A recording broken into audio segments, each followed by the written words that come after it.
Estamos con Fernando Celis, que de la Confederación Nacional de Organizaciones Cafeticultoras, no cafeticultoras, sino cafetaleras, para que nos hable de la historia de la CENOC, de la propia CENOC, de las organizaciones del café, indígenas campesinas, ¿no?, que trabajan en el café, y del pasado y de la coyuntura, ¿no?, presente. Y sin más, bueno, les recordamos que estamos en el espacio que el Centro Jacinto Caney sobre movimientos sociales del pasado y del presente tiene, y que todos los sábados a las 4 de la tarde nos transmitimos por una cuenta de YouTube. Y sin más, entonces dejamos que Fernando mismo, ¿no?, se presente a sí mismo, si quiere, y que desarrolle, ¿no? Sí. Sí, bueno, mi nombre es Fernando Celis Callega. Yo participo en una organización de productores de Veracruz, en Coatepec, y mi puesto ahora es de asesor general de la Coordinadora Nacional de Organizaciones Cafetaleras. Soy el responsable de estas oficinas en la Ciudad de México. Pues, de acuerdo a lo que me han comentado, ¿no?, para esta entrevista, pues platicaría algunas cuestiones del café en México. En primer lugar sería pues la importancia de la producción de café en México. O sea, los datos que se tienen actualmente, después del maíz, que se habla que hay como 2,5 millones de productores, el café es el segundo producto agrícola que involucra más productores. Según el padrón que se tiene actualmente, hay alrededor de 515,000 productores de café registrados en 12 estados, en alrededor de 680,000 hectáreas. Una característica de los productores de café en México es, según mis cálculos, alrededor del 85% son indígenas, de 25 grupos étnicos, ¿no?, por decirlo ahora, como se dice. Pues hay desde Huasteco Tecne, ¿no?, en San Luis Potosí, hasta Mames, ¿no?, en la región de Tapachula, Tlapanecos en Guerrero, Totonacas, Nahuas, Chinantecos, Cuicatecos, Asmusgos, o sea, hay 25 grupos. En la CENOC participan de 21 grupos indígenas. Y otra característica es que son muy pequeños productores. El promedio nacional de hectáreas es de 1.2 hectáreas, y ahí están involucrados los medianos y grandes productores. Quiere decir que la gran mayoría tiene entre media y 1 hectárea. Y otra característica es que el café es un producto tropical, se produce en las regiones del sureste del país, en las regiones serranas, donde es difícil otro cultivo. Por eso, después de la reforma agraria en México, que se distribuyó mucha tierra a los campesinos y en las regiones indígenas, pues el cultivo del café aparece como algo muy interesante, ¿no?, para los productores, y después ya se generaliza mucho en las regiones indígenas, pero es un cultivo que puede manejar la familia. Por ejemplo, esto es distintivo de otros cultivos agrícolas. Aquí participan mucho las mujeres y los niños en el corte o sea, en la recolección del café, pero también el procesamiento. O sea, un pueblo indígena o campesino aislado en zonas serranas, pues puede procesar su café, tenerlo en pergamino y guardarlo incluso, y después venderlo, ¿no? Entonces, después del maíz, como decía, el café es el principal cultivo en México. Pero paradójicamente en México se consume muy poco café. O sea, en algún momento hasta el 80% de café en México se destinaba a la exportación. Y siempre quedaba esa imagen: el café es para exportación. Aunque atrás están productores que son campesinos e indígenas, ¿no? O sea, hasta hace todavía 15 años en México se consumían 600 gramos cuando en Brasil se consumen 5 kilos, ¿no? O en Estados Unidos 5 kilos, en algunos países europeos. Y en México se consumía muy mal café, porque incluso algo que era medio absurdo, se decía el café de calidad de exportación y el café de consumo nacional. Son los peores cafés, los cafés dañados, se destinaban al consumo nacional. Entonces el consumo en México es pésimo, ¿no? Y no hay una costumbre de tomar café, incluso algo que es que se diferencia a México de la mayoría de los países, es que en México la mayoría del consumo es de café soluble y de la marca Nestlé. Esto no ocurre casi en ningún otro país del mundo productor de café. ¿De dónde viene esto? Bueno, pues hay muchas historias, ¿no? Pero todavía ustedes ven en los supermercados, en las tiendas, la mayoría de las marcas son de café soluble, Nescafé de la Nestlé, ¿no? Es muy reciente que empieza a haber más cafeterías. Actualmente ya el consumo es de 1.3 gramos por persona y ya se empieza a tomar más café de calidad, ¿no? Pero la mayoría sigue siendo café malo, que no se prepara. Por eso yo entiendo que no le gusta a la gente, porque es un café quemado, ¿no? Entonces venimos de una historia donde se involucran muchos campesinos indígenas, pero es para un producto de exportación. Pero pareciera que entonces le iría muy bien a los campesinos, ¿no? Lo que hay es un auge, y ahí donde se involucran muchos productores, después de que hay una helada en Brasil en 1975, mejoran los precios. Y durante casi 15 años, hay digamos, en la década de los 70 y los 80 todavía hay acuerdos internacionales, y el del café es el más sofisticado de acuerdo que hay entre países productores y países importadores, que se establece una banda de precios. Entonces el organismo internacional asigna a cada país un monto de exportación en función a un precio.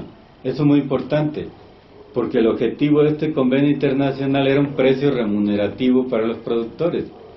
Entonces para los productores era muy atractivo en los 70 y en los 80 meterse al café. Y el gobierno mexicano impulsa también, había una fuerte participación estatal a través de un organismo que se llamaba el INMECAFE, y el INMECAFE le daba un préstamo a los productores, les daba planta, ciencia técnica, y después compraba el café, buena parte del café, y daba un precio de garantía.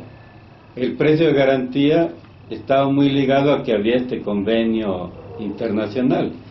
Entonces, por los precios y los apoyos que daba el Estado, el café era muy atractivo, incluso lo promovía mucho el gobierno, y entró mucho esta política y fue atractiva para muchos campesinos e indígenas, ¿no? Pero cuando se rompe este convenio y entra lo que se llama libre mercado, pues se genera una gran crisis. Entonces en el café, algo interesante es que es la primera rama agrícola en México donde la mayoría de los productores empiezan a participar en organizaciones independientes, lo cual no ocurre en la caña, ¿no?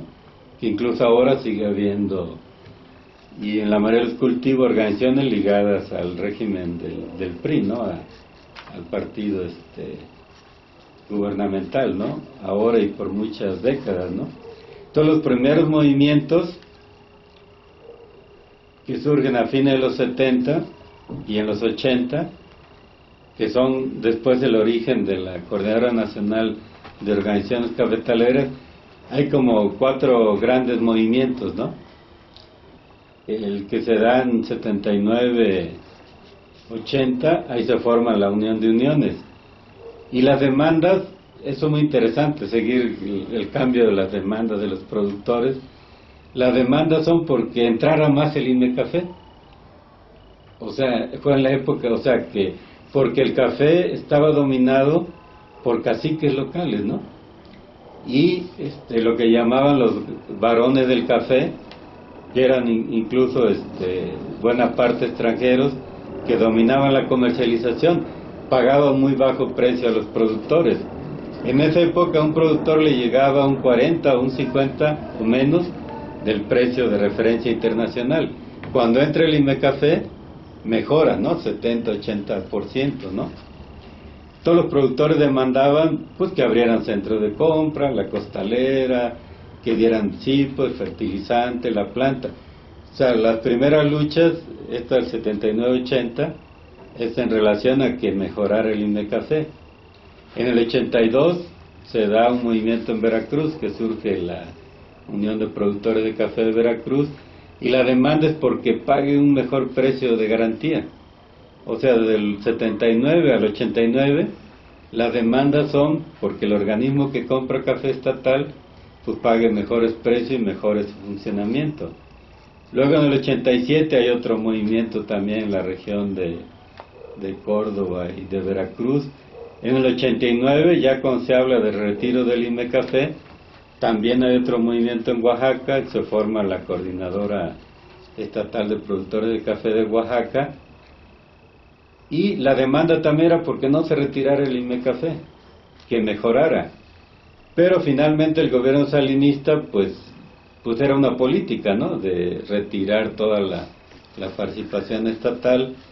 En 1988, en esta coyuntura de que ya hay mayor crisis política incluso, ¿no?, por las elecciones del 88, el retiro de la participación estatal, se forma la CENOC, la Coordinadora Nacional de Organizaciones Cafetaleras, que surge como una organización grande, ¿no?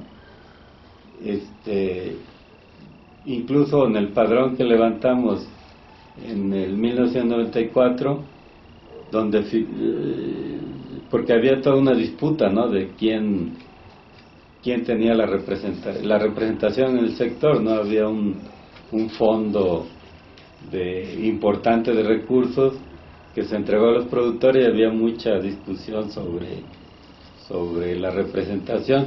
Se acuerda con el gobierno que se haga un padrón donde cada productor pueda firmar y que certifique la autoridad municipal. La CENOC levantó 71,000 cédulas de productores que firmaron, que decían que... Y otros grupos independientes, como la CIOAC levantó 17,000, otros grupos. El chiste es que los independientes juntamos 103,000 cédulas y la CNC, la Unión de la CNC, 86,000.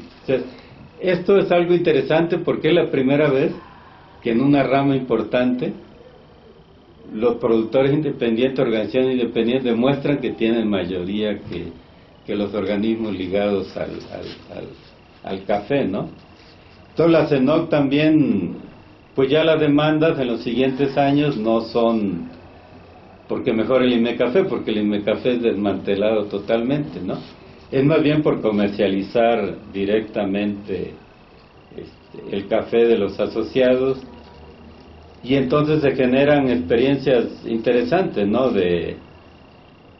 desde grupos de la CENOC, como la UCIRI, y después otros, se promueve lo que se llama el comercio justo. Y los grupos también empiezan a promover lo del café orgánico, ¿no? Todavía en los 70 y en los 80 muchos grupos de productores eran exportadores.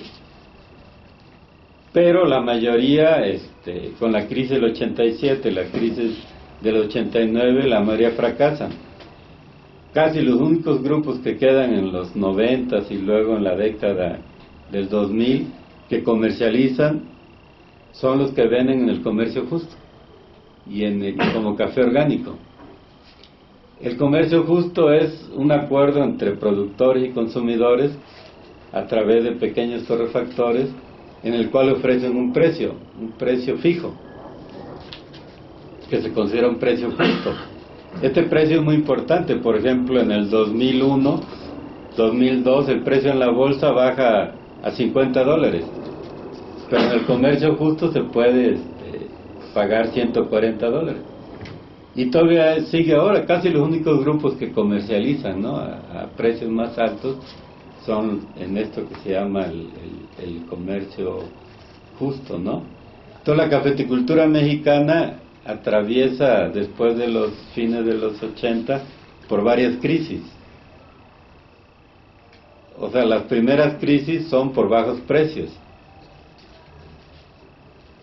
Por ejemplo, hay una crisis del 90 al 94, la segunda gran crisis del 2000 al 2004. Es una crisis brutal, ¿no? O sea, el mercado del café es probablemente el mercado agrícola más complicado, ¿no? O sea, que hay mayor volatilidad, que le llaman, de precios, ¿no? Precios altos, precios bajos. Después de que se rompe el control de las empresas estatales, son grandes empresas transnacionales los que pasan a dominar la comercialización del café, y las principales están en México, también están en México. Por ejemplo, la principal compradora mundial es una empresa que se llama Neumann, en México se llama California. Otra, la segunda, que se llama Econ, en México es Sansa. Volcafé de Suiza, en México es Becafixa. La Nestlé, ¿no? Obviamente es Entonces, la crisis más fuerte que se le tiene a bajos precios fue del 2000 al 2004. ¿Cómo reaccionan los productores? Muchos migran, ¿no? Entonces lo que se inicia es una acciones de diversificar ingresos. Ahora es muy común decir que antes se podía vivir del café, que ahora ya no. Entonces lo que hacen las familias cafetaleras es pues tener diversos ingresos, gente que migra, gente que vive en las ciudades, vende artesanías, se dedican a otros productos, realizan diversos trabajos, ¿no? Entonces han logrado sobrevivir. Desde el gobierno y de las grandes empresas, pues calculaban que no iban a sobrevivir los productores de café, las familias cafetaleras, ¿no? Y ha ocurrido al contrario, ¿no? O sea, en esa época había 280,000 productores y ahora tenemos 500, porque han sobrevivido las familias cafetaleras, ¿no?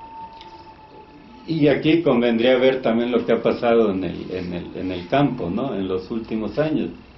Luego se dice, es que el campo representa solo el 4% del Producto Interno Bruto, o sea, de la producción que se genera en México, pero la población sigue siendo campesina indígena más del 25%, el 30%, ¿no? Entonces, nosotros decimos que ahora hay más campesinos en México como nunca en la historia, ¿no? Ahora hay más indígenas en México, mucho más que antes de la intervención española, ¿no? O sea, hay una gran población, pero también hay mayores niveles de pobreza, ¿no? Entonces, la gente en el campo, pues en realidad, pues ha llevado una estrategia pues de no retirarse de la producción, pero sí tener ingresos diversos, ¿no? Ahora hay mucho movimiento en las zonas campesinas indígenas, gente que vive en Estados Unidos, que vive en las ciudades, se dedican a actividades muy, muy diversas, ¿no? Y en el caso del café, también es muy difícil cambiar de cultivo, porque ¿qué cultivo puede meterse en zonas serranas de montaña que tienen ladera? El cultivo de café es perfecto, ¿no? Para las zonas serranas, incluso decíamos para las familias, ¿no? Porque las mujeres y los niños pueden manejar la producción, o sea, la siembra, la limpia, la recolección. A veces cuando salen los hombres, ¿no?, a otros trabajos, pues el café lo manejan las mujeres. Eso es un rollo muy, muy importante, muy significativo. Ahora incluso casi el 30% de los terrenos reconocidos oficialmente son propiedad de mujeres. Está volviendo un cultivo, yo creo que en 10, 15 años va a ser un cultivo más de mujeres, porque pueden, y es muy difícil entonces que las mujeres son las que más defienden el cultivo del café, que siga el cultivo del café. Y en las regiones, ¿no? Ahora hay todo un cuestionamiento de que los niños no deben participar en el cultivo del café, que son explotados. Pero la verdad, nosotros que venimos de eso, sabemos que pues, no es cierto, ¿no? O sea, un cultivo es familiar, participan los niños, no es una explotación familiar, al contrario, promovemos que participen los niños, niñas en el cultivo, incluso en las regiones cafetaleras, cuando llega la época de cosecha, cuando había buena producción, pues es una fiesta, porque todo el mundo puede ir a cortar café y ganarse, incluso en otras fincas más grandes, ganarse algún recurso, ¿no? Entonces, pues no sé si le paro un poco esa puerta. Uno, adelante. Bueno, el café actualmente tiene mucho auge a nivel mundial, ¿no? Es una de las bebidas que más se consume en todo el mundo, ¿no? En la mayoría de los países. Incluso países que no tomaban café, como China, ¿no? Vietnam, Indonesia, ahora está creciendo mucho el consumo. Bueno, un analista señalaba hace pocos días que todavía en los 80 y 90 el café era una cuestión de personas mayores, ahora el auge en el consumo es de los jóvenes, con nuevas presentaciones del café, ¿no? Como estos cafés capuchinos, cafés con saborizantes, ¿no?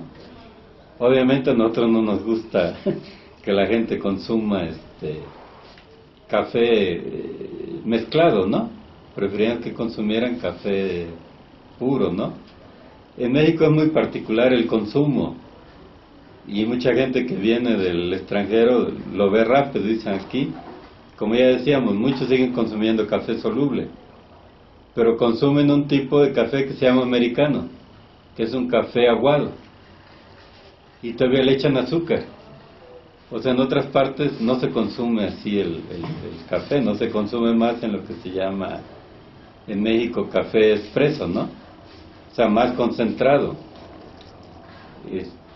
Entonces, como quiera, hay un auge del consumo a nivel mundial, y en México en 15 años ha aumentado un 150% el consumo. Y en la Ciudad de México se ve, hay muchas nuevas cafeterías, ¿no? Desafortunadamente todavía hay problemas en el manejo del café. La mayoría del café que se vende es un café quemado, o sea, se pasa de tueste. El café es un grano que para que se desarrolle su aroma y sabor es en el tostado, pero hay que saber hasta dónde se tuesta para que aflore esos aromas y ese sabor.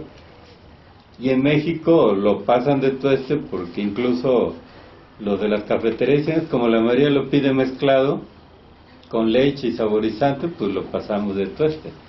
Pero el que consume solo el café le parece muy, muy quemado, no le gusta el sabor, ¿no? Como quiera, está avanzando el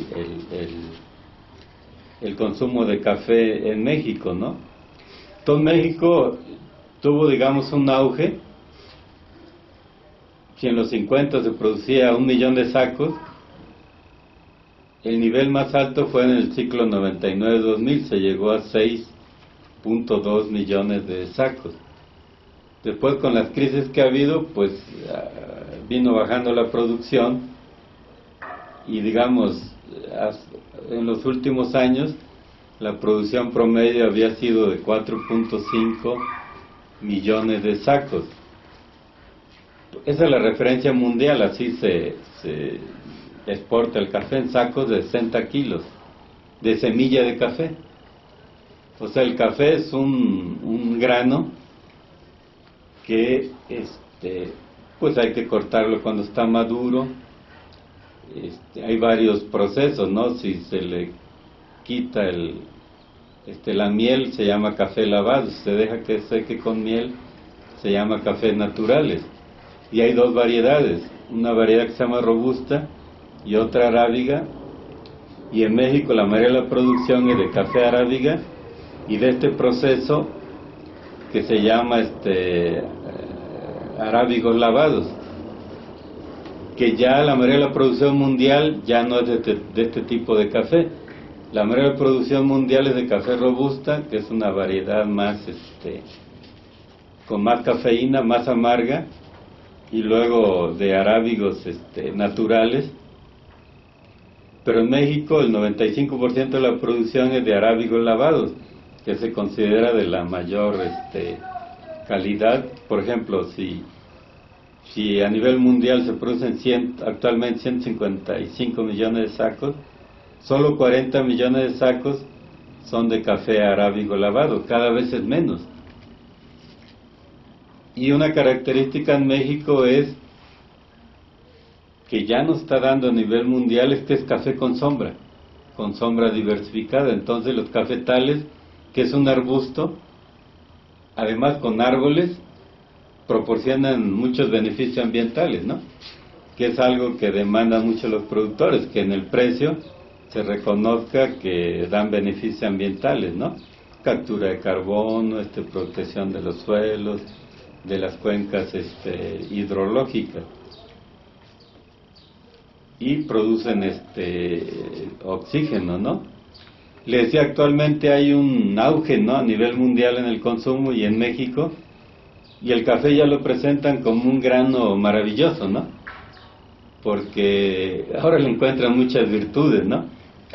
Antes los médicos, y todavía en México, es de que, bueno, produce daños a la salud, pero ahora pues cada vez se le encuentran más propiedades, principalmente que ayuda a la concentración.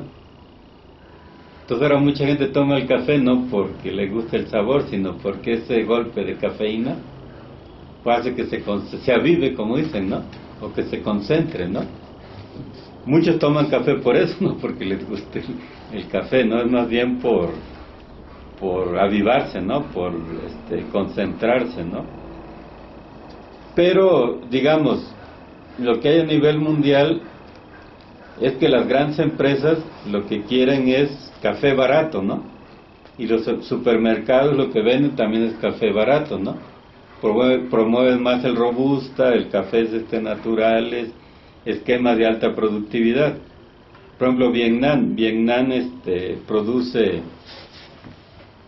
ahí también casi las mismas hectáreas que México, y producen 30 millones de sacos.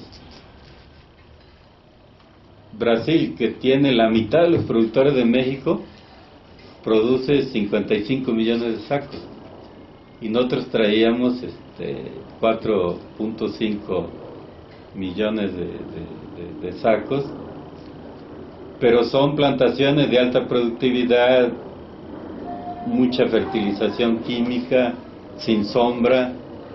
Y México se ha mantenido como la mayoría de la producción sigue siendo de café con sombra, y una escala de producción muy pequeña. Todos estos productores indígenas, la mayoría, producen 4 o 5 quintales, cuando en Vietnam producen 60, o en Brasil 40 o 50, ¿no? Entonces luego muchos critican a México, las grandes compañías, las grandes empresas, de que bueno, no son productivos, que no son competitivos, que no... Pero realmente estos cafés, bueno, ahorita les voy a platicar más de la situación actual. Una de las cuestiones centrales en el café es que es un producto tropical y es probablemente el que está siendo más afectado por lo que se llama el cambio climático, ¿no? Entonces le afecta la sequía. En los 3 últimos años pues ha habido afectaciones. En Brasil le afecta la sequía, la mayoría de las regiones les afecta la sequía. Pero en Colombia, en el 2008, por cuestión también del cambio climático, se desarrolló más lo que se llama la roya del café, que es un hongo. Es un hongo, ¿no? Entonces, con mayor humedad y menos brillo solar,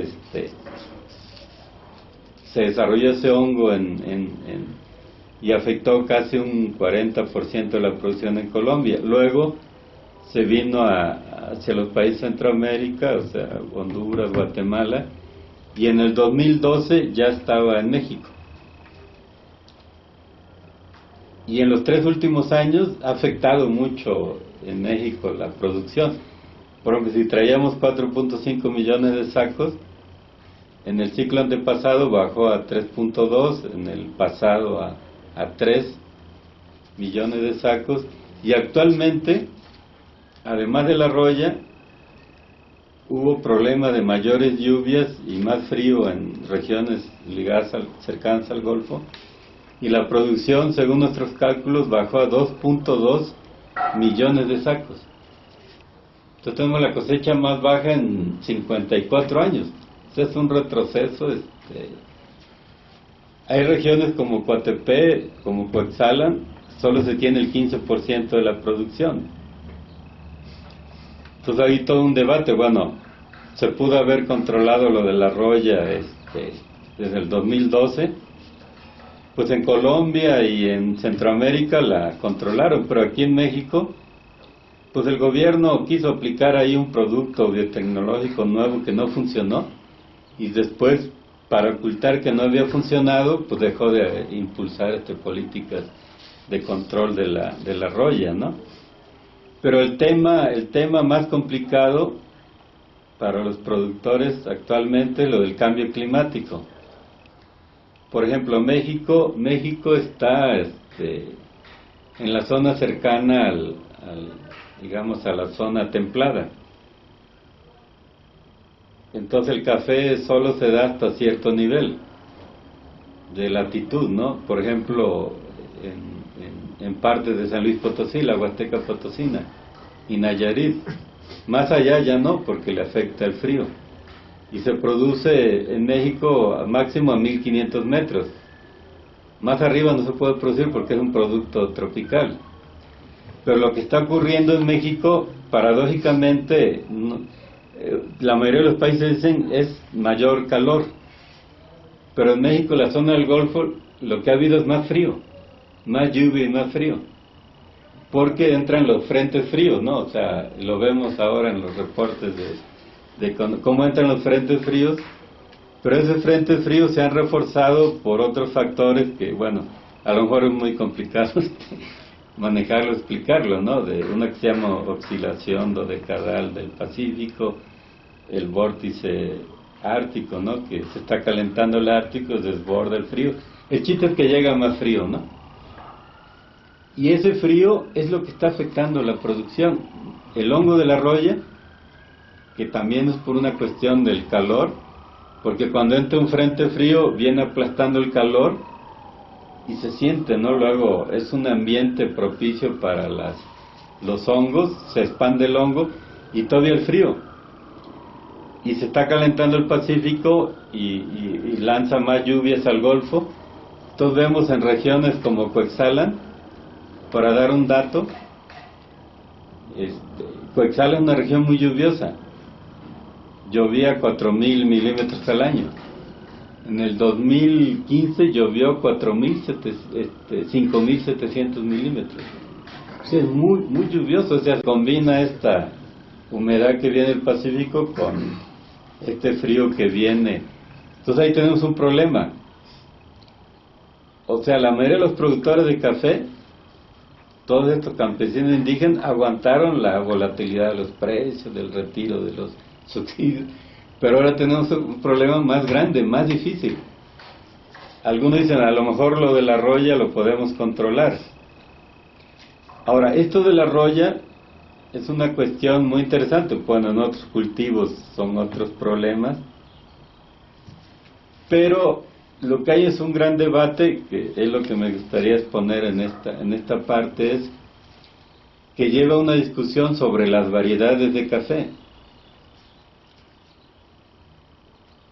Es como por ligarlo al maíz, ¿no? Entre el maíz criollo, el maíz nativo y el maíz amarillo, ¿no?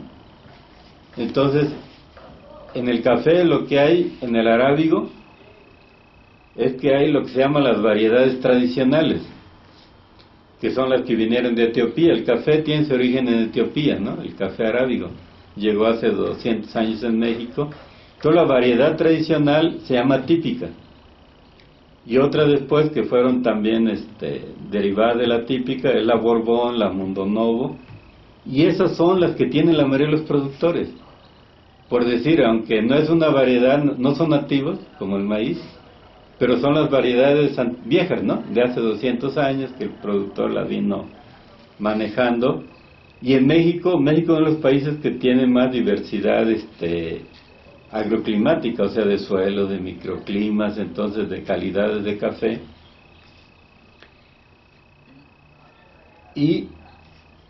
Pero las grandes empresas, los mismos gobiernos, particularmente en Brasil, en Colombia, tratan de meter variedades más productivas, dicen. Entonces empiezan a manejar lo que se llama variedad de porte más pequeño, que puede haber más plantas en una hectárea, que no tienen sombra, y para que no les pegue la roya, lo que hacen es un híbrido. O sea, le meten unos genes del café robusta. El café robusta, la variedad robusta, no le afecta la roya. Entonces meten unas, principalmente en Colombia, que se llaman catimores. Variedades catimores que tienen diferentes nombres, ¿no? El Costa Rica 95, el Castillo en Colombia, el Sarchimores, ¿no? Entonces, con este problema de la roya en Colombia, lo que mete es un programa masivo que le dijeron al productor: si quieres apoyo, tienes que meter esta variedad. Esa variedad se la dio el organismo, que es una Castillo, es un catimor. El catimor es un café más amargo, se considera de menos calidad. El 70% de las plantaciones en Colombia ya son de esa variedad. Y esa variedad también la meten en Costa Rica, la meten en Guatemala, la meten en Honduras. Honduras se llama Lempira. Pero en México también las compañías y gente del gobierno, incluso de algunos del sector productor, dicen: la única forma de superar la afectación de la roya, hay que meter catimores. Pero la mayoría de los campesinos indígenas tienen las tradicionales, ¿no? La típica, y toda la típica y el Borbón se consideran de mejor calidad, tienen mejores sabores, tienen mayor diversidad de sabores. Entonces ahorita hay un debate grandísimo en México, incluso al interior de las organizaciones. Cambiamos las variedades tradicionales por catimores. Entonces algunos están tomando diferentes decisiones, ¿no? Algunos dicen: bueno, pues de momento tengo que cambiar, pero voy a dejar una parte con variedades tradicionales para, pues después, si le encuentro una forma de controlar la roya, pues me regreso. Algunas organizaciones de la CENOC, en la CENOC también hay mucho debate, ¿no? O sea, uno dicen: pues ni modo, si no queda de otra, tengo que meter catimores. Otros dicen: yo no cambio, yo voy a seguir estoy experimentando productos, ¿no?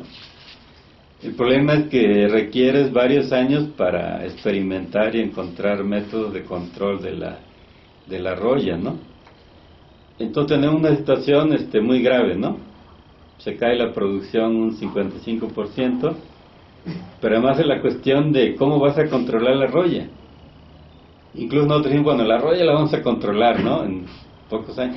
Pero el problema del cambio climático, eso todavía es más grave, porque entonces se habla mucho de que la adaptación, que hay que encontrar nuevas variedades, pero eso lleva tiempo, eso requiere experimentar, ¿no? Por ejemplo, ¿qué se va a hacer con el café? En el café es muy difícil meter lo que se llama transgénicos. Aquí yo entiendo que hay una diferencia entre transgénicos y algunas modificaciones. Por ejemplo, esto que le meten genes de la variedad robusta de café al arábigo, eso no es transgénico, ¿no? Transgénico es que le metieran pues de un pescado del Ártico resistente al frío le metieron unos genes al café o de otro producto, ¿no? Alguien dice, y lo cuento como una anécdota, dicen, bueno, si en el peor de los casos, ¿cuál es el producto agrícola que se cultiva a nivel del mar hasta 4.000 metros, ¿no? Pues el maíz, ¿no? Sí. Algunos dicen, pues metamos los genes de maíz de 3.000 a 4.000 metros, ¿no?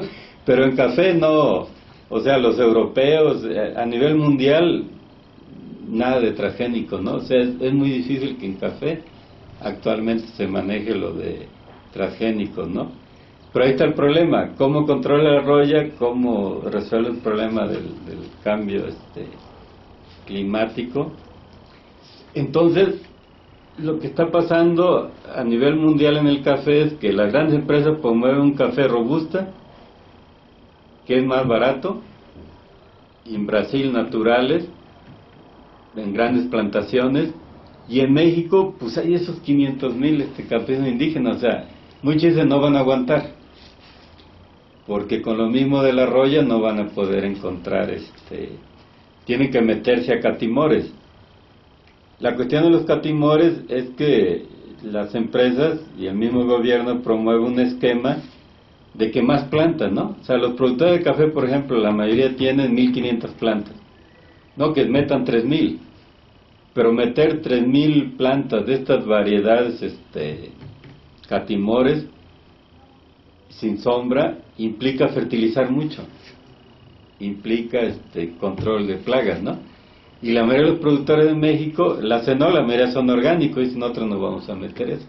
No nos vamos a embarcar en esquemas de mucha productividad. Por ejemplo, hay compañeros, organizaciones como la Coordinadora de Oaxaca, dicen, si tenemos 3 o 4 quintales, vamos a llegar a 12. Y eso ya sería un avance importante.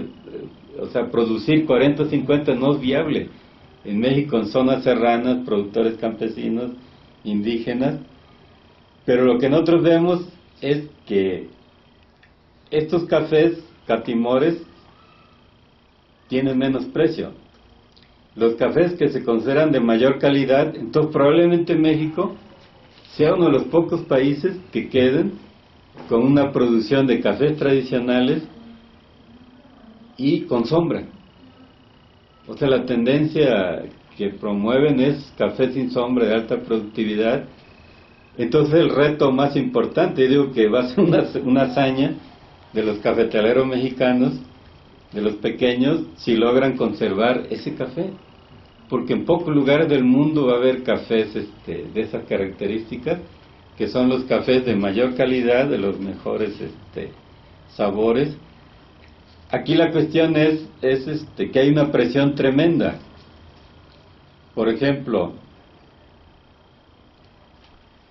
este año, por primera vez, por ejemplo, la CENOC, nosotros, uno de nuestros planteamientos es influir en las políticas públicas, ¿no? Entonces teníamos alianzas también con las demás organizaciones cafetaleras y empujábamos programas, ¿no? Políticas en los momentos de crisis, ¿no?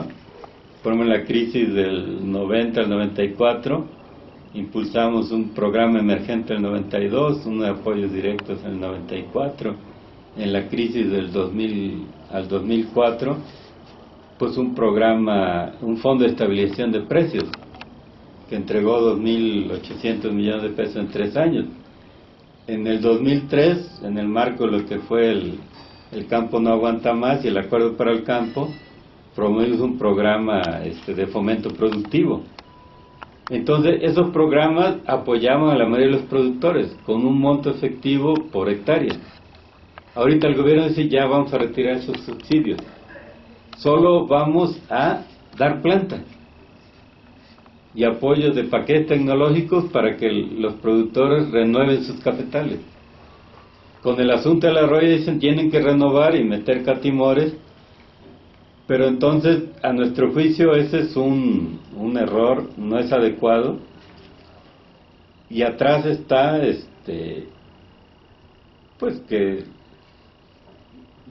se retiren la mayoría de los pequeños productores, o sea, bajar el padrón a 300,000, a 50,000 productores. O sea, sigue esa idea de que no van a aguantar, ¿no? No van a aguantar un marco de tantos problemas, no van a aguantar la mayoría de los campesinos, ¿no? Y indígenas, y en particular en el café, y que aumente mucho la producción, que es lo que quieren las grandes empresas, ¿no? Que se produzcan 35, 40 quintales por hectárea, cuando estamos manejando que el mercado ya se trató de hacer en México cuando se firmó el Tratado de Libre Comercio en 1994. El gobierno mexicano decía, como Estados Unidos demanda 20 millones de sacos, vamos a producir 14, y se metió todo el dinero a tratar de aumentar la producción, lo cual era absurdo porque el mercado mundial no aguanta que algunos países aumenten mucho la producción. Entonces llegó a la producción más alta, pero al precio histórico más bajo, ¿no? O sea, ¿de qué sirve aumentar tanto la producción si eso va a tumbar los precios o va a bajar los precios, ¿no? La verdad, los productores preferían no producir tanto, pero que tenga un mejor precio, ¿no? Y que se reconozcan los servicios ambientales. Entonces aquí están todos los programas. Se ha reducido el presupuesto de subsidios para el café, ahora es 1.200 millones de pesos para 680,000 hectáreas, poco, pero está canalizado exclusivamente a entregar planta, pero a entregar planta básicamente de esta variedad Catimores, resistente a la roya. Todas las organizaciones, como la mayoría de las que integran la CENOV, pues tienen un problema porque quisieran mantener el café orgánico, el café con sombra, que a futuro ese mercado está creciendo, el de cafés que se llaman finos, ¿no? De más calidad, cafés de origen, café con sombra, café sustentable, café orgánico. Ese mercado está creciendo. Aquí lo importante sería sí aumentar la producción, pero no tanto, ¿no? Te digo un ejemplo, es la coordinadora de productora de café de Oaxaca, que tiene como 3.500 integrantes. Si ahorita la bolsa del café de Nueva York está a $130, un quintal es 57.5 kilos de café, ¿no? Pero ellos tienen un convenio de venderlo a $240 y le reconocen lo orgánico, la cuestión ambiental. Entonces dicen, pues nosotros vamos a tener un plan de subir de 4 a 12. O sea, para nosotros sería un gran logro subir en las regiones de menos productividad, no ir de 4 o 5 a 30, porque después ¿dónde lo vendes? Pero que además cambiar el enfoque, ya no decir vamos a exportar, ser exportadores. Antes era mucho, el café es para exportar, ¿no? Nosotros también nos dedicamos a la exportación, aprendimos la exportación, la dominamos bien. Ahorita no es un problema de vender, tenemos dónde vender el café, bien. El problema es la producción, pero quisiéramos que la producción fuera al consumo nacional. Entonces aquí viene el otro reto, o sea, no solo el productor, es el consumidor, ¿no? Entonces México debería tenderse a que no se consuma tanto café soluble, porque es un café de la empresa Nestlé, ¿no? Que lo vende barato, y ese café que venden en los Oxxos, un resultado de la crisis de producción, es que es la primera vez en la historia de México que se va a importar más café que el consumo, que la producción nacional. Si la producción es 2.2 millones de sacos, se van a importar 3 millones de sacos. Y la mayor parte es de una variedad, la variedad robusta, que no se produce en México. Pero la Nestlé la importa para maquilarlo, reexportarlo y para vender al mercado interno. Entonces mucha de la parte del café soluble es café robusto. El café robusto vale $75. Las 100 libras, los 46 kilos. El café mexicano vale ahorita $150 y varios de nuestros compañeros lo venden a 200, 240 dólares. Entonces necesita haber un cambio también en el consumo.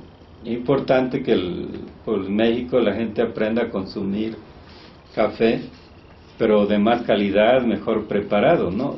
Sería la otra parte de esta historia, ¿no? Porque ¿de qué sirve aumentar la producción si ya el mercado mundial está saturado? Tendría que ser aumentar el consumo. Por ejemplo, México, el nivel más alto que llegó a producir fue 6.2 millones de sacos. Y en México ahorita se consumen 2.7 millones de sacos, que es 1.3 kilos per cápita per persona. Si llegáramos a 3 kilos por persona, en Centroamérica se consumen 2,5. Hasta en Haití, ¿no? Haití consume más café en México por persona, ¿no? No es un problema de pobreza. O sea, Guatemala es más pobre que México, Honduras, y consumen el doble de café que en México. Si consumiéramos 3 kilos por persona, necesitaríamos 8 millones de sacos. Tenemos 2.2 y traíamos 4.5. O sea, hay margen para aumentar la producción, pero café, nosotros preferíamos que fuera café de las variedades tradicionales, ¿no? Que son las de calidad, las que tienen la diversidad de sabores.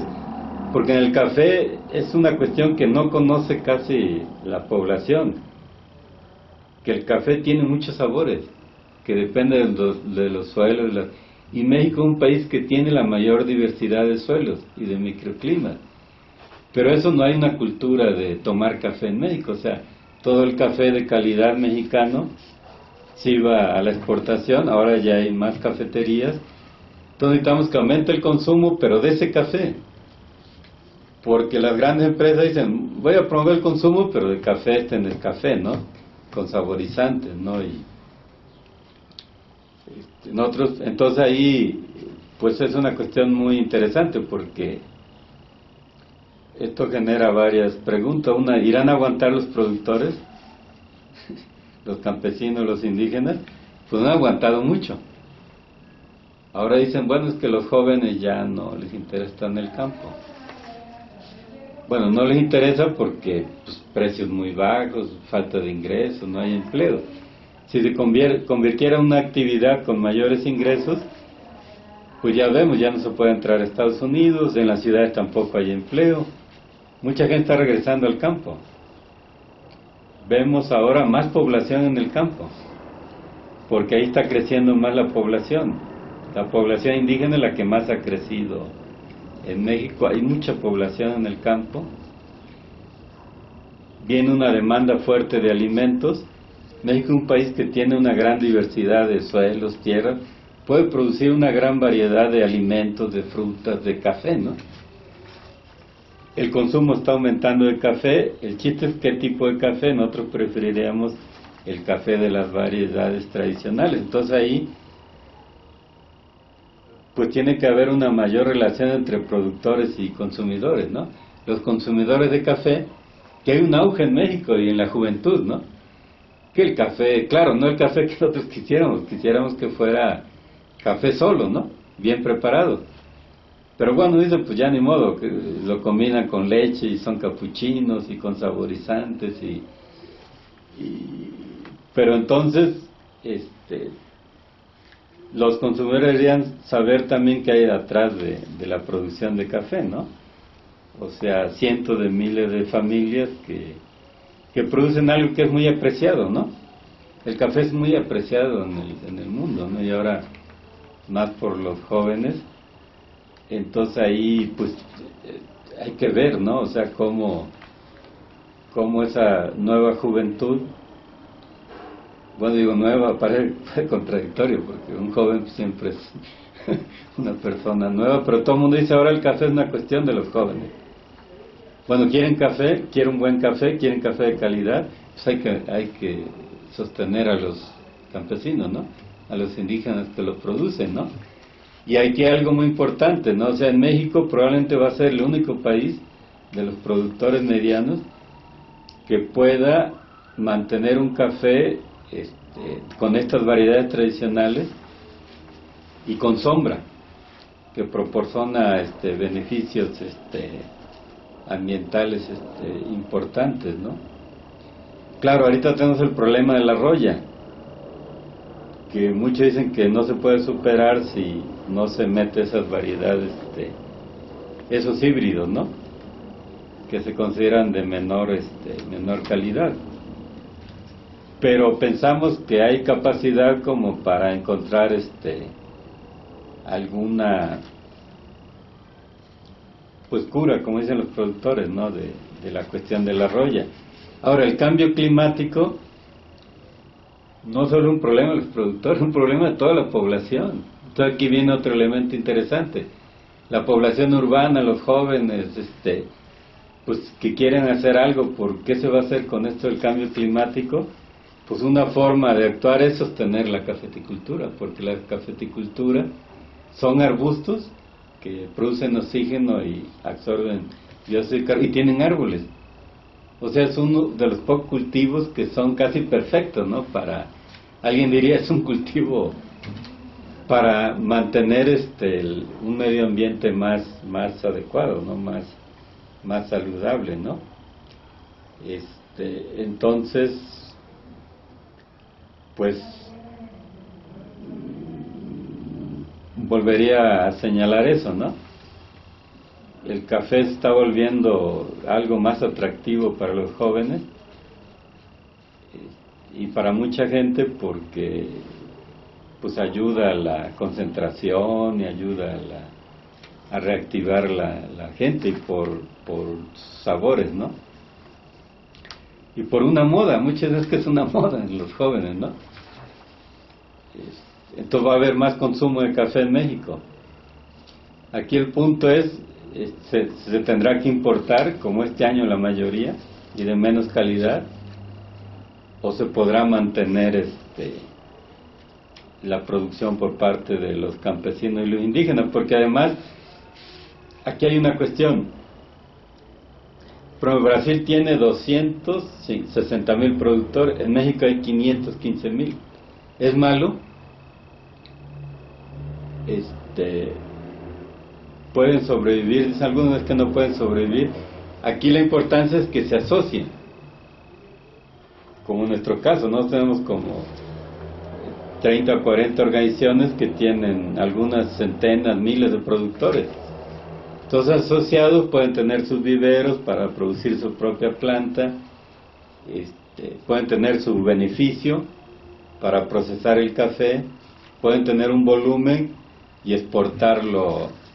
Bueno, seguimos diciendo exportarlo porque la mayoría se exporta, ¿no? Pero ya varios tienen cafeterías. O sea, en la organización de la CENOT, los grupos, creo que tenemos como 70 cafeterías.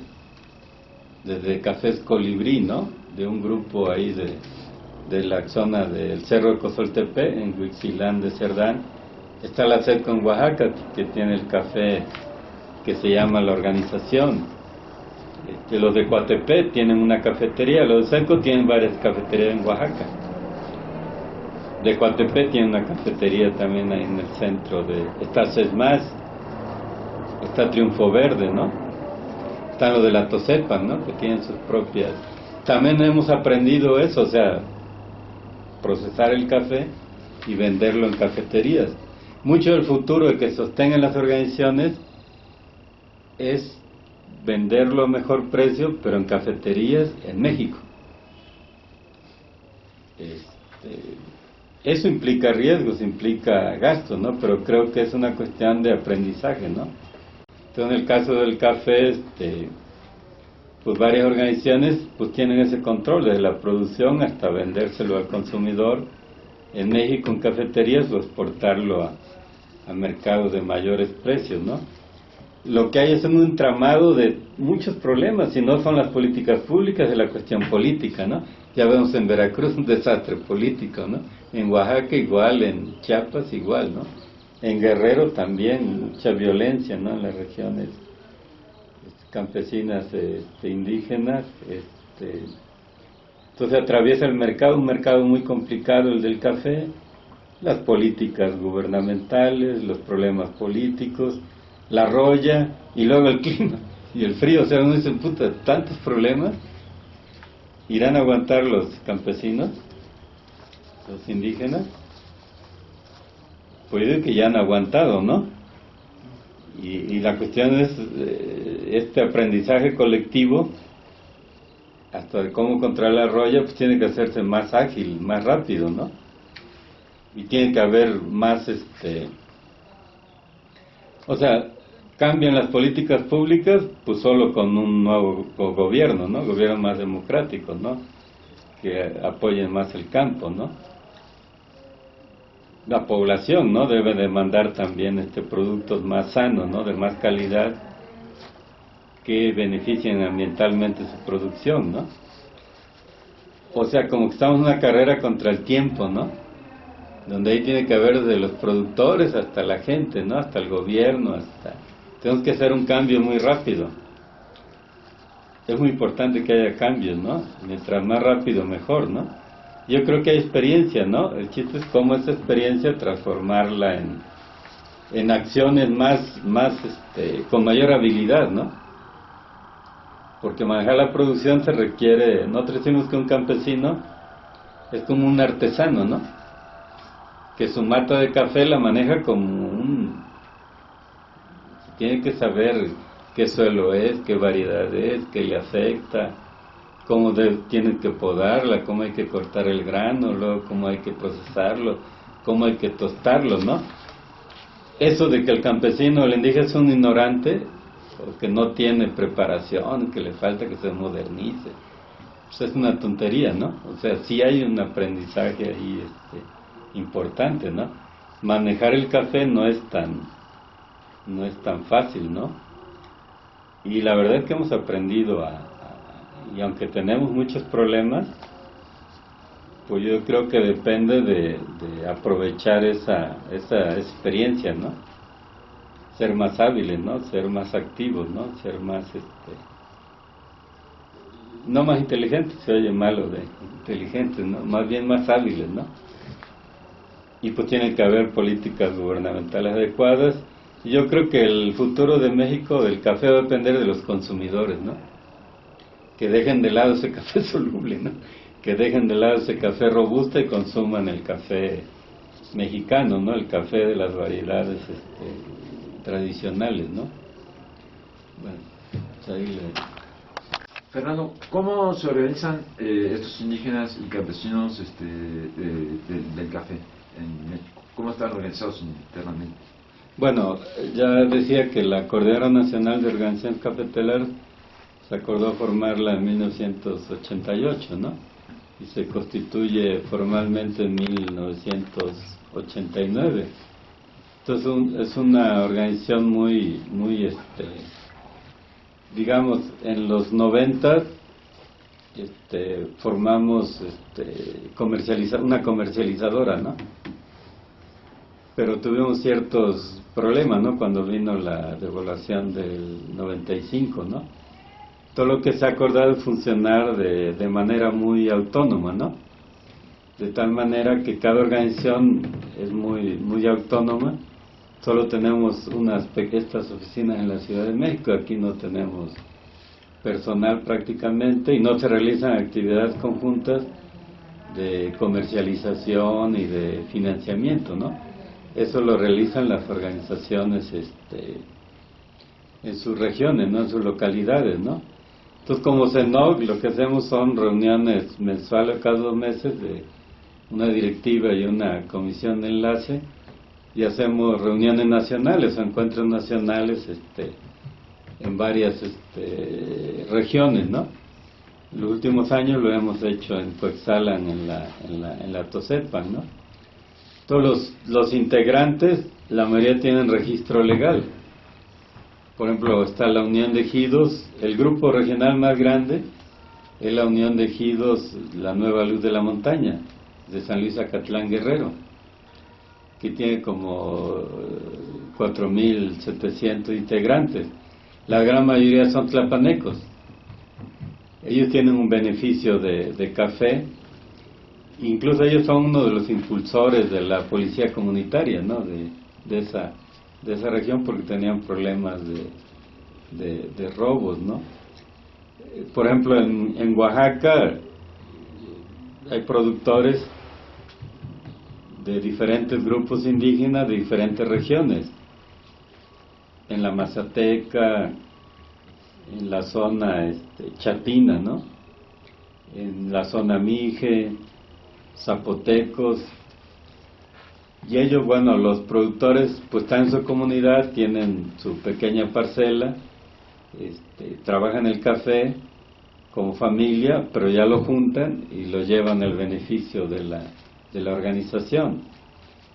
Entonces esta coordinadora estatal agrupa como 40 grupos regionales y organizaciones, se reúnen cada mes, ¿no? Entonces cada mes revisan pues el manejo del financiamiento para el acopio, la comercialización, los programas que hay para el sector. Algo característico en la CENOC, casi todas las organizaciones regionales hacen sus asambleas mensuales. Por ejemplo, yo participo en Coatepec, una organización que se formó en 1982 y tiene sus oficinas ahí en Coatepec y bueno, los socios son de 50 o 60 poblados, ¿no? No todos de un poblado participan en la organización, ¿no? O sea, ahí es más bien como una organización gremial, ¿no? Entonces algo que se decidió casi desde el inicio es que íbamos a ser una organización gremial plural, ¿no? La mayoría tiene diferentes actividades, pero como organización nacional nos centramos más en el café, ¿no? Tiene sus ventajas y sus desventajas. Una de sus ventajas es que nos especializamos y conocemos muy bien cómo funciona el mercado del café. En Oaxaca está la COSCAFé, que tiene también como 30 organizaciones de diferentes regiones. Por ejemplo, está Majomut, que está en la región de Chenaló. Está lo de Chesmac, que están en la región de Triunfo Verde, la región de Jaltenango. Ellos se reúnen también en reuniones, incluso hay diferentes. La CEDCO sí comercializa conjuntamente el café de sus grupos. La COSCAFé de Chiapas no, cada organización lo hace, ¿no? En el Istmo, por ejemplo, que son zapotecos, está la UCIRI, Unión de Comunidades Indígenas de la región del Istmo, ¿no? O sea, todas las organizaciones tienen su registro, porque hay que tener un registro para pues poder manejar financiamiento, poder manejar la comercialización. Por ejemplo, en Huatusco, en Huatusco y Coatepec son más mestizos, ¿no? Aquí hay una cuestión, porque en esto del indígenas y mestizos, la verdad es que muchos de los que se llaman mestizos son indígenas, nada más que ya no hablan digamos, y pues ya no viven en comunidades, como se dice ahora, más tradicionalmente indígenas, ¿no? Ahí son zonas que tienen más producción, pero de alguna manera coincidimos, ¿no? Coincidimos en el funcionamiento, ¿no? Ser una organización democrática, ser una organización puede luchar, ¿no? Por políticas para mejorar a los productores, ¿no? Algunos, la mayoría tienen sus beneficios para procesar el café, tienen comercializadoras, tienen organismos de financiamiento, que no es fácil, ¿no? Sostenerlo, ¿no? Yo incluso en un artículo reciente decía que en la misma experiencia que tienen las organizaciones que participan en la CENOC, ahí hay elementos para una estrategia, ¿no? Más integral, ¿no? De cómo mejorar, ¿no? Cómo mejorar, y citaba varios casos. Por ejemplo, la cuestión de la seguridad, pues la experiencia más conocida es la de la Policía Comunitaria de San Luis Acatlán, ¿no? Y esa está formada por compañeros, impulsada por compañeros, buena parte por compañeros que participan con nosotros, ¿no? Por ejemplo, está el caso de la Tosepan Titatanisque, que ellos también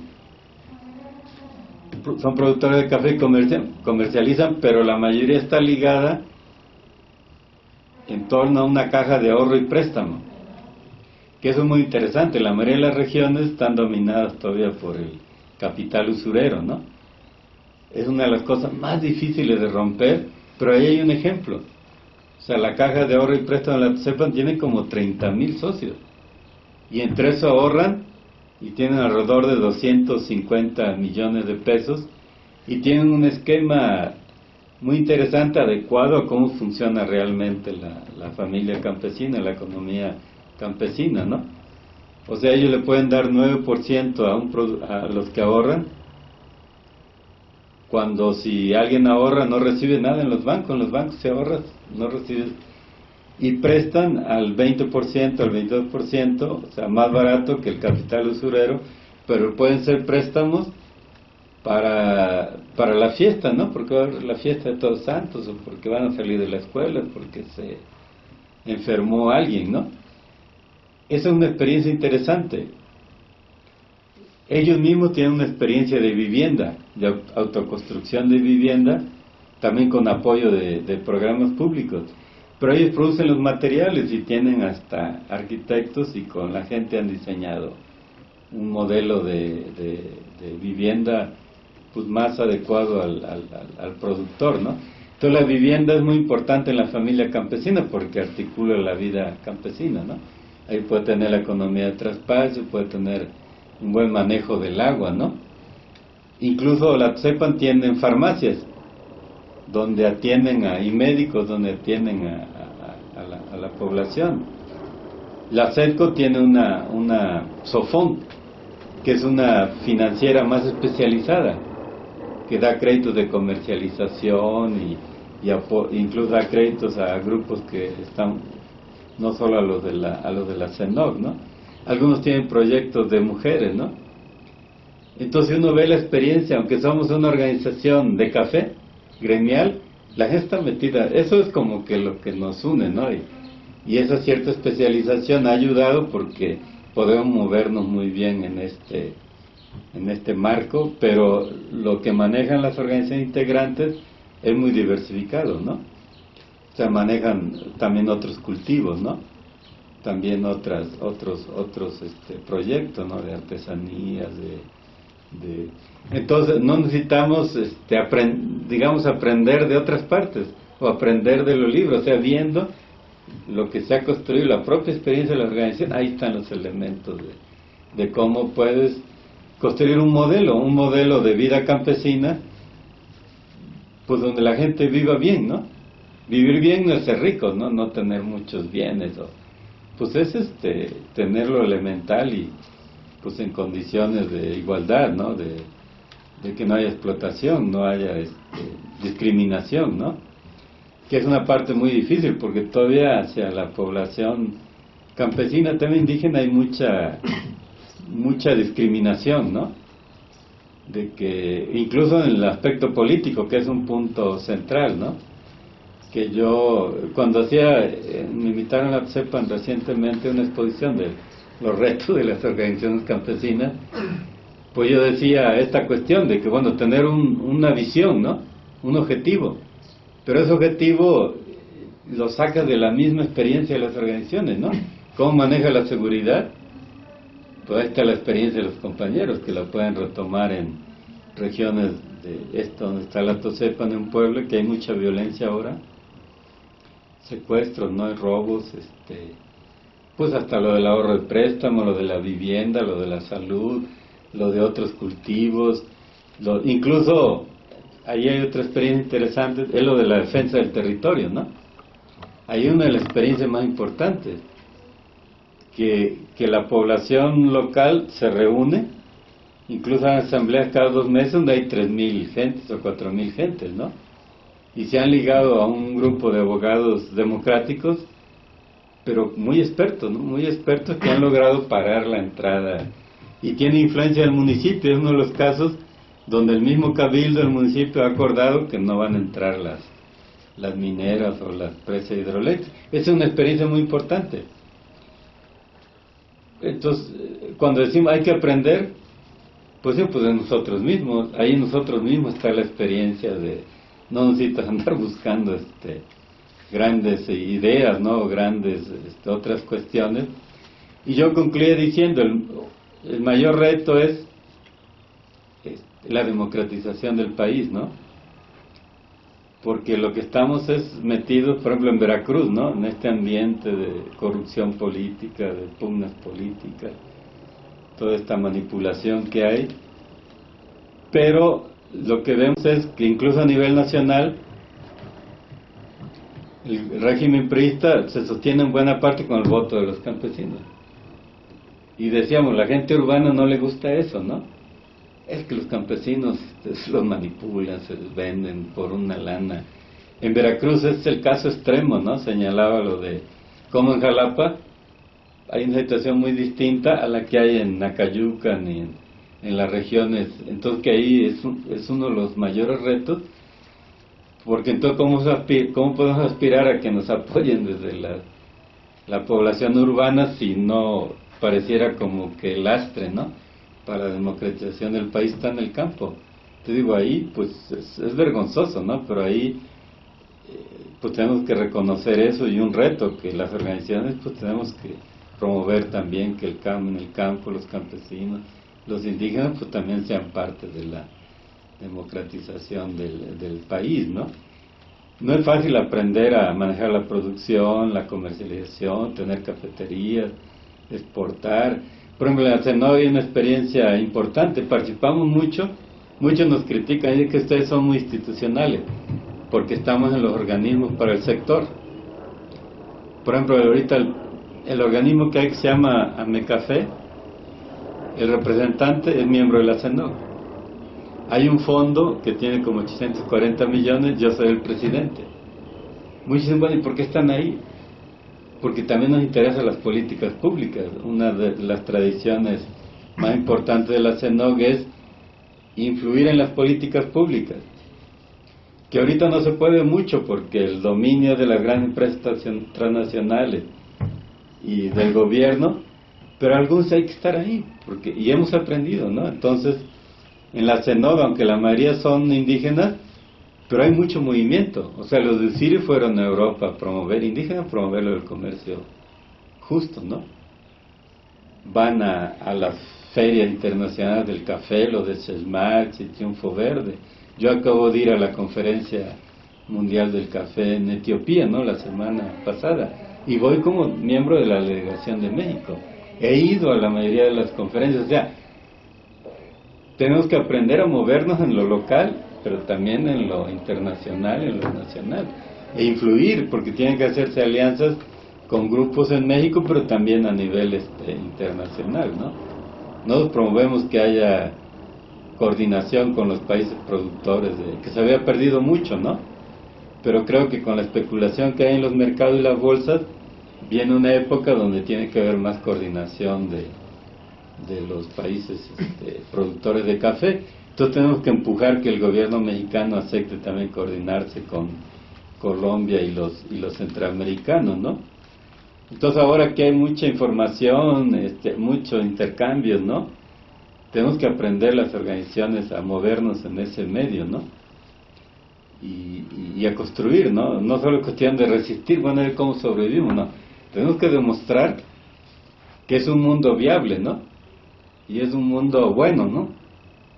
O sea, bueno para el conjunto de la sociedad, ¿no?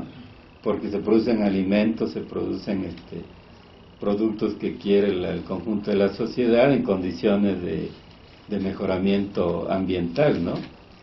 Entonces ahí creo que en México ha habido en los últimos años un gran divorcio entre el mundo del campo y el mundo indígena con el mundo urbano, ¿no? Y tiene que ver con el régimen político que hemos tenido, ¿no? Con la manipulación política, que aparece que los campesinos son atrasados políticamente. Yo ahora no solo lo veo el rollo económico, lo veo más el rollo político, ¿no? Que todo el mundo dice, bueno, ¿y dónde gana el gobierno actual? ¿Y dónde gana el gobierno del PRI en Veracruz? Pues en el campo. ¿Y por qué se prestan los campesinos, no? Entonces ahí hay un problema serio de los campesinos. Tienen que demostrar que pues que no van a seguir en eso, ¿no?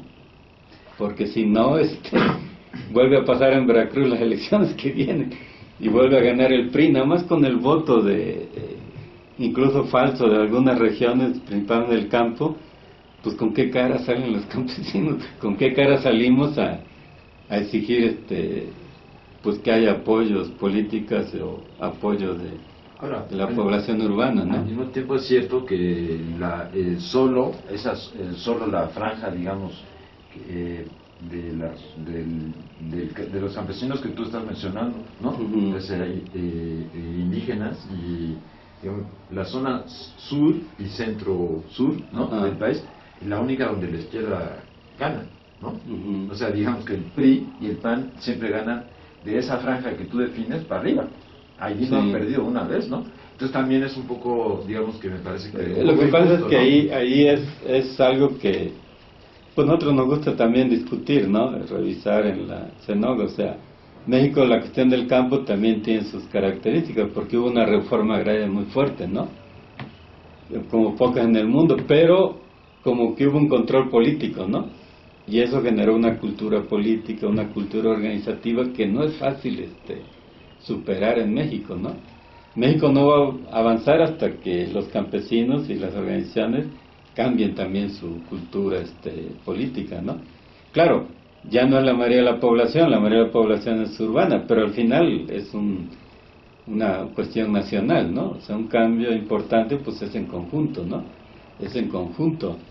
Pero yo digo que además de aprender a manejar la producción, la comercio, tenemos que aprender a cómo actuar en la sociedad y en la política, ¿no? O sea, si somos organizaciones democráticas, pues tenemos que actuar en consecuencia, ¿no? Yo creo que ahí la CENOC también siempre ha estado más del lado de los movimientos sociales democráticos, ¿no? Por ejemplo, aquí se apoyó mucho a los diálogos de San Andrés, cuando lo del asunto zapatista. Se apoyó al movimiento del APO en Oaxaca. Se apoyó a los Yo Soy 132, apoyamos al ESME, o sea, veníamos a las meditaciones, estuvimos en el movimiento El Campo No Aguanta Más, participamos en las elecciones, ¿no? De alguna manera promovemos malos, sin que seamos partidistas, ¿no? O que digan que somos muy politizados, sí, pero en las coyunturas importantes apoyamos los movimientos democráticos, ¿no?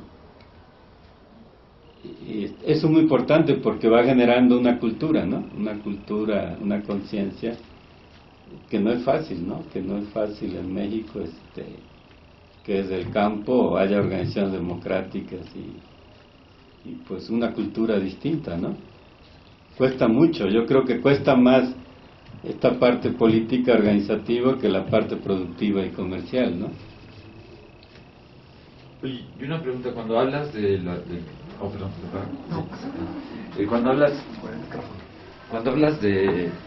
cuando hablas de que se está feminizando, por decir de alguna manera, o sea, hay mayor número, ¿no?, de mujeres al frente, ¿no?, de la empresa. Esto también había un reto allí, ¿no?, de transformar la familia, no solo ahí en el campo, no solo en el medio indígena, sino en su conjunto, ¿no? O sea, de darle un papel mayor a las mujeres. Sí está creciendo el papel de las mujeres entre los cafeticultores, sí es cierto, ¿no? Bueno, esto que nos preguntan, ¿no?, de la participación de las mujeres, o sea, están participando más en la parte de la producción, ¿no? Porque antes, por ejemplo, tú ibas a una asamblea ejidal y pues el 80-90% eran hombres, ¿no? Ahora vas a una asamblea ejidal, por ejemplo, Chiltoyad, ahí cerca de Jalapa, la mitad son mujeres. Algunos dicen es que esto viene de la época de la migración y porque han migrado muchos y las mujeres se quedan y tienen que ir a la asamblea, ¿no? Ahí hay que ver qué participación. Una cosa es que estén ahí y otra cosa es que tengan capacidad de decisión, ¿no? Eso no es fácil en México porque hay una cultura muy ligada a que pues, el hombre es el que tiene que manejar todo y más la representación, ¿no? Pero, digamos, alrededor del 30 o el 35% ya son propietarias. Si las mujeres son propietarias o poseedoras de un terreno, tienen muchos derechos. Eso es muy importante. Porque en un pueblo, en un ejido, en una comunidad, si tú eres parte de la asamblea, ¿no? Pero además tienes otros derechos. Yo lo veo en mi ejido también. O sea, tienes derecho a un lugar en el panteón. Ahora los panteones están llenos, ya es muy difícil tener un lugar en el panteón. Entonces tienes varios derechos. Entonces, a las mujeres les interesa mucho aparecer como propietarias, o como ejidatarias, o poseedoras de terreno, porque esto te da un estatus distinto al interior de la comunidad. Ahora, una cosa en la comunidad y otra cosa en la organización. Algunos estudios que se han hecho de varias de nuestras organizaciones que participan, pues hay varios estudios de la TOSEPAN, de los de Coatepec, de los de CETCO. Hay algunos casos ahí muy diferenciados. En algunos se promueve más la participación de las mujeres, ¿no? En otros menos, ¿no? En algunos casos no hay participación de las mujeres a nivel de los grupos directivos, ¿no? Ahí hay un cierto retraso, ¿no? Como que está avanzando más a nivel de la producción, ¿no? A nivel de la participación en las instancias locales, ¿no? En las instancias organizativas, regionales y nacionales, es muy poca la participación de las mujeres, ¿no? Y bueno, la participación de los jóvenes, pues la verdad es que sí hay una ruptura muy fuerte, ¿no? Y lo vive uno en los pueblos, ¿no? O sea, las aspiraciones de los jóvenes, la mayoría no son trabajar en el campo. O sea, trabajar en el campo parece como algo atrasado, ¿no? Algo, pues todo el mundo diría, incluso así dicen ahora, te mando a estudiar para que no trabajes en el campo, ¿no? Yo digo que ahí está el problema más fuerte. Además del cambio climático, el problema mayor es la participación de los jóvenes, ¿no? Porque ¿qué va a pasar en 20 o 30 años, ¿no? Entonces algunos dicen es que tiene que ver con que no hay ingresos suficientes, no hay empleo, ¿no? Por ejemplo, en el caso de la TOSEPAN, ellos es la organización que más promueve la participación de los jóvenes y participan, pero tiene que ver con que que tienen de la Caja de Ahorro y Préstamo, tienen recursos para apoyarlos y darles ciertas facilidades que puedan estudiar. Entonces ahí las organizaciones tienen que tener también un esquema que permita que puedan tener un trabajo en su organización regional, en su comunidad, pero a la vez pueda tener acceso a ciertas cuestiones, pues la educación, la secundaria, la prepa, y bueno, ahora que todo el mundo quiere tener su laptop y sus teléfonos celulares y toda esta cuestión nueva, ¿no? Que le interesa mucho a los jóvenes, pues tienen que tenerlo en su localidad y en su región, ¿no? Ahí pues falta tener estrategias específicas, pero no basta con la cuestión declarativa, porque se puede ir a una asamblea y decir, hay que apoyar a las mujeres, que participen las mujeres, que participen a los jóvenes, pero tiene que haber algo concreto, ¿no? Por ejemplo, algo que a nosotros nos interesa mucho promover y que las organizaciones dicen que es muy difícil, es esto del ahorro y préstamo. O sea, ¿por qué se pudo en la TOSEPAN? ¿Y por qué no en otras organizaciones? Porque eso les da un ingreso propio. Porque un problema que tienen las organizaciones es cómo mantener la autonomía. La verdad es que la mayoría de las organizaciones nacionales dependen de los apoyos de programas gubernamentales, de ONG, de los partidos. No tienen autonomía económica. Un ejemplo, la TOSEPAN tiene más autonomía a partir de su propio esquema de ahorro y préstamo. Eso genera un ingreso que lo destina a apoyar los proyectos estos que tienen, por ejemplo los jóvenes. Entonces vemos ahí un grupo de jóvenes que son promotores y andan en las comunidades y pueden estudiar y ahí tienen un centro de capacitación. Entonces ahí la cuestión es cómo aprender de los que ya construyeron algo y les ha ido bien, ¿no? A mí me parece que una organización solo puede ser autónoma si construye este tipo de organismos de ahorro y préstamo. Porque al final puede hablar de muchas cosas, cómo puede haber una mejor organización, cómo puede haber... No, tiene que ser algo muy concreto. Y a partir de las propias experiencias, ¿no? Mientras no construyen las organizaciones ese tipo de organismos, pues son dependientes de los programas. O sea, lo vemos a nivel nacional. Hay muchas organizaciones nacionales. ¿Cuál es su prioridad de los dirigentes? Pues tener un apoyo del gobierno para tener una oficina en México, para que sostenga la directiva, para moverse, como dicen, y ya después pues conseguir algo para darle a los socios, ¿no? A los afiliados. Eso ha viciado mucho la organización campesina, pierden autonomía. Entonces, ¿cómo construir autonomía en las organizaciones regionales? Y a partir de eso, construir una mayor participación de mujeres y de jóvenes. Yo creo que los jóvenes es con empleos, pero empleos permanentes, ¿no? Y acceso a educación, acceso a información, acceso a capacitación, de tal manera, y movilidad, ¿no? Pueden ir a las ciudades, pueden regresar. Al final uno entiende que el movimiento campesino ahora es moverse entre el campo y la ciudad, ¿no? Y hay que aprender eso también, o sea, porque no es que se cierran las organizaciones, o sea, tienen que nosotros entendemos la experiencia de los zapatistas, ¿no? Que dicen, bueno, hay que estar ahí, pero la verdad es que tienen que aprender a moverse también en entornos, por ejemplo, ¿qué hacemos con el café? Que se exporta la mayoría, hay que vender en mercado, pues hay que aprender y hay que ir por ejemplo, la Tosepan van a Japón porque ya venden el café, van a Alemania porque ya tienen que platicar con sus compradores y son gente que los apoya y apoya sus proyectos, ¿no?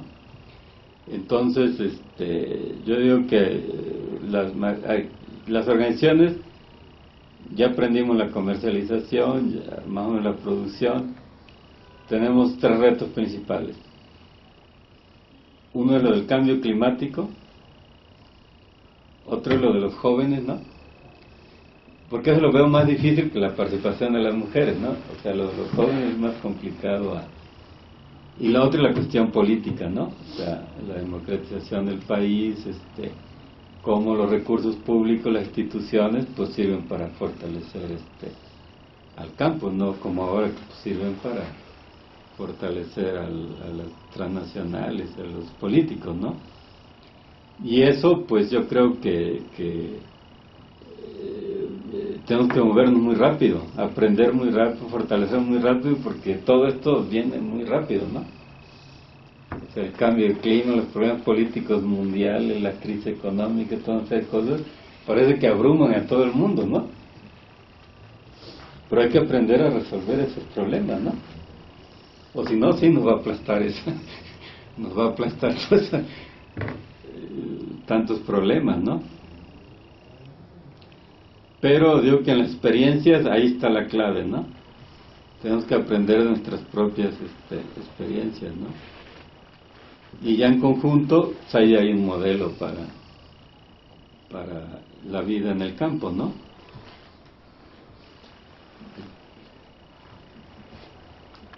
Viene más del rollo urbano. En el campo no es tan persiste la cultura, no es. Pero tendría que ser también al revés, o sea, ¿qué tanto vamos a aprender en las ciudades de lo que están haciendo las organizaciones? Sí.